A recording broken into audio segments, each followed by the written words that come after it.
প্রিয় শিক্ষার্থী, আজকে আমরা আবার নতুন শতকরা বা পার্সেন্টেজের অঙ্ক আমরা করব। যে অঙ্কগুলো সমস্ত কম্পিটিটিভ এক্সামের জন্য এসে থাকে, যেমন primary, rail, food, clerkship, miscellaneous etcetera. তো আমরা শতকরার এর আগে যে ভিডিওটা ছিল, সেই ভিডিওতে আমরা কিছু অঙ্ক করেছিলাম। সেই অঙ্কগুলোরই কিছু প্র্যাকটিস আমরা দেখে নেব। প্রথমে যে অঙ্কটা আছে সেইটা হলো, এর বেতন প্রথমে 20% বৃদ্ধি পেয়ে পরে 20% কমানো হলো। এর বেতন শতকরা কত পরিবর্তন হলো? তাহলে এর আগে যে অঙ্কটা করেছিলাম সেইখানে আমরা এই অঙ্কের নিয়মগুলো বলেছিলাম, যেখানে কলম পেন ছাড়া বা খাতা কলম ছাড়াই আমরা মুখে সেকেন্ডেই আমরা অ্যান্সারটা করে নিতে পারবো। এবং এই অঙ্কগুলো এই কম্পিটিটিভ এক্সামে খুব এসে থাকে। তাহলে এই নিয়মটা কি বলেছিলাম? এই নিয়মটা বলেছিলাম যে যে দুটো সংখ্যা থাকবে, অর্থাৎ একটা বৃদ্ধি পাবে এবং একইভাবে সেইটা কী হবে, হ্রাস পাবে। তাহলে সেই ক্ষেত্রে অঙ্কগুলো আমরা বলেছিলাম যে এই দুটোর গুণ করে তাকে 100 দিয়ে ভাগ করলে আমার অ্যান্সারটা পেয়ে যাব, এবং যে মানটা পাবো সেটা সর্বদা কী হবে, হ্রাস পাবে। তাহলে আমরা এখানে অঙ্কটা করে রেখেছি যে 20 × 20 বাই 100। তো এটা ক্যালকুলেশন করে আমার কত এসছে? 4 এসছে। কেন? এই 0 0 কেটে দিলাম, এই 0 0 কেটে দিলাম। তাহলে 2 × 2 মানে 4। তাহলে 4% আমার কী হবে, হ্রাস পেল। তাহলে এর বেতন শতকরা তাহলে 4% হ্রাস পেল। এরপরের যে অঙ্কটা সেম একইভাবে আমরা দেখি পারি কি না। একটি আয়তক্ষেত্রের দৈর্ঘ্য 15% বৃদ্ধি করা হলো এবং প্রস্থ 15% কমানো হলো। আয়তক্ষেত্রের ক্ষেত্রফল শতকরা কত বৃদ্ধি বা হ্রাস হলো? তাহলে এখানে দেখা যাচ্ছে যে একটা সংখ্যাই বৃদ্ধি পেয়েছে এবং একইভাবে ওই সংখ্যাটা কী হচ্ছে, কমানো হলো। তাহলে এক্ষেত্রে শতকরা বৃদ্ধি বা হ্রাসটা আমরা নিশ্চয়ই বের করতে পারবো।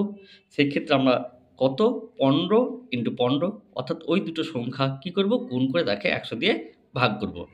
তাহলে 15 × 15 গুণ করলে কত হয়, 225/100। তাহলে যেহেতু দুটো শূন্য আছে তাই দুঘর বাম দিকে, দশমিক দুঘর বাম দিকে সরে যাবে। তাহলে আমার অ্যান্সারটা হবে 2.25। তাহলে এই মান যেটা পাবো সেটা কী হবে, হ্রাস। এবার থার্ড নাম্বার অঙ্কটা ওই একইভাবে আমরা দেখি। কোনো একটি দ্রব্যের মূল্য 12% বৃদ্ধি করা হলো এবং পরে 12% হ্রাস করা হলো। দ্রব্যটির মূল্য শতকরা কত বৃদ্ধি বা হ্রাস পেল? আশা করি এই অঙ্কটা আমরা সবাই নিজে নিজে করতে পারবো। তাহলে এই অঙ্কটা তাহলে কত হবে, 12 × 12।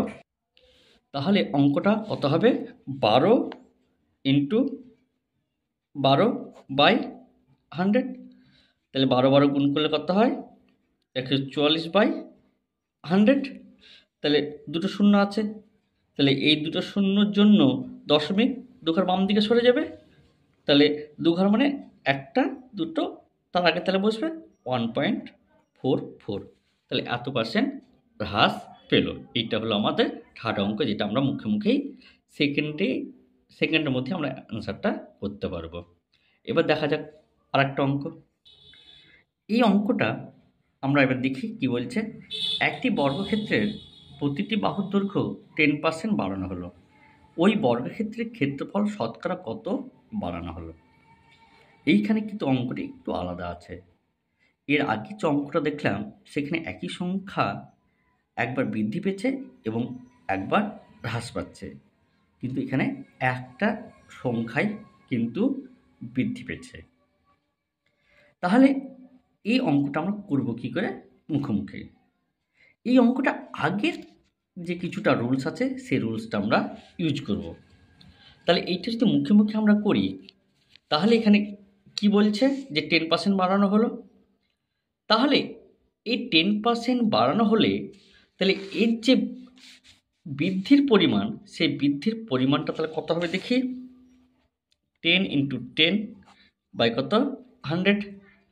তাহলে এখানে শূন্য শূন্য কেটে গেল, তাহলে কত হলো 1 1 1। এইবার আমরা কি করব, এই যে 10% আছে একে 2 দিয়ে গুণ করব। তাহলে 2 দিয়ে গুণ করলে কত হবে 2 ইন্টু 10, তাহলে কত 20। তাহলে এই 20 সাথে এই যে মানটা পাবো, এই মানটা যোগ করলে আমরা অ্যান্সারটা পেয়ে যাব। তাহলে এই যে অ্যান্সারটা হলো, তাহলে এটা হবে তার কি পরিবর্তন।